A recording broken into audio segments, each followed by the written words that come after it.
Hello there. This is my reflective vlog for Module 3. So I'm going to be explaining the different social work values and how they unfold in practice. So the first one is access to resources. I think this means understanding that everyone deserves having access to resources to be able to have their needs met. And so, as a social worker, it's our responsibility to make these resources accessible, and also being knowledgeable about the resources out there to be able to best serve the client.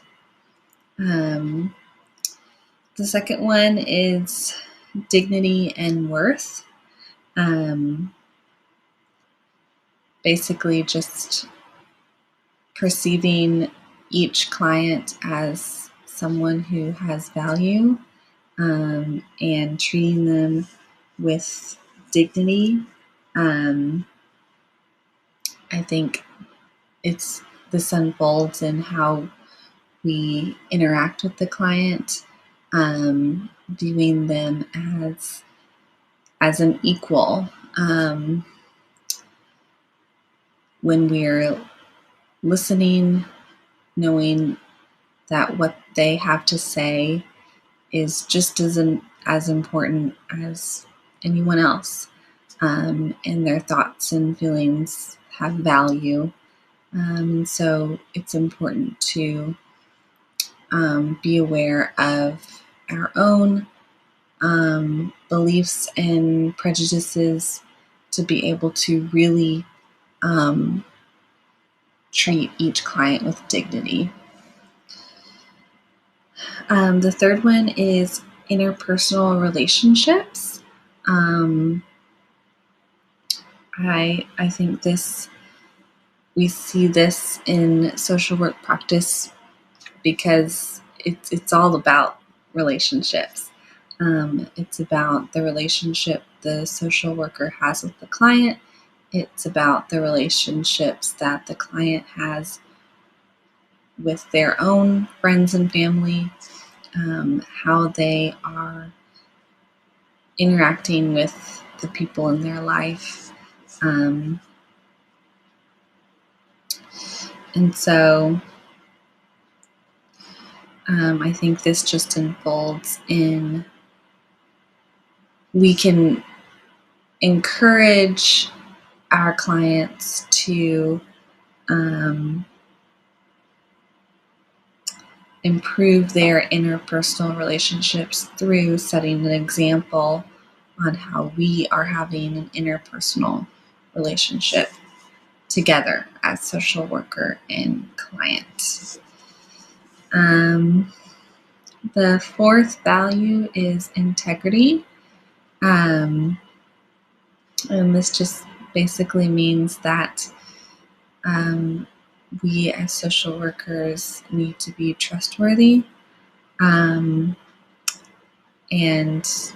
treating our clients fairly and respectfully. And I think this just kind of going back to dignity and worth. We're going to treat our clients with integrity, and we're going to have integrity in our practice. And then the fifth one is the value of competence. I think this one's really important because sometimes as social workers, we might think we need to have an answer, but that's not the case. And a lot of times we're having to put on different hats, but some of those hats might be a little outside of our realm of expertise. And so I think it's important to not go outside those. And, that's why it's important to refer clients out to another agency or resource or specialist or expert in a particular area that the social worker might not be competent in. So those are the 5 values and how they unfold in social work. And the second prompt is explaining the complicated process of applying ethical standards to children and adolescents.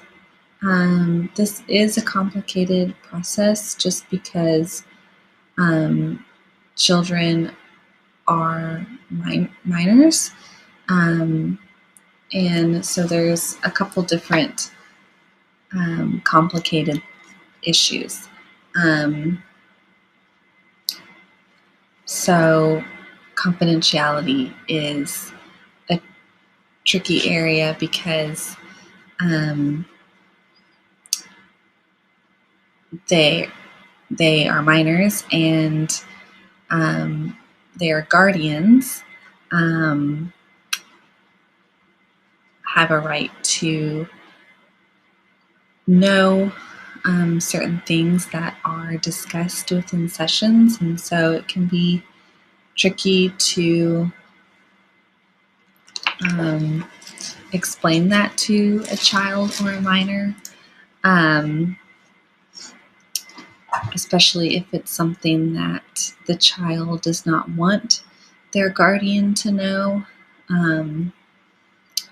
That can be a tricky boundary to navigate. And another complicated factor is allowing children to have autonomy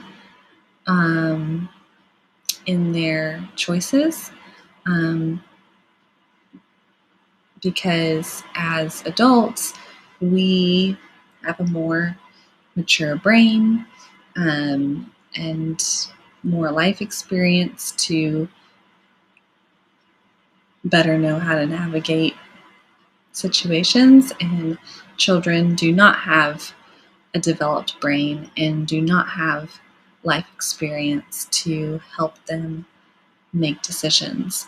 And so it can be hard to allow a child or adolescent to have that freedom.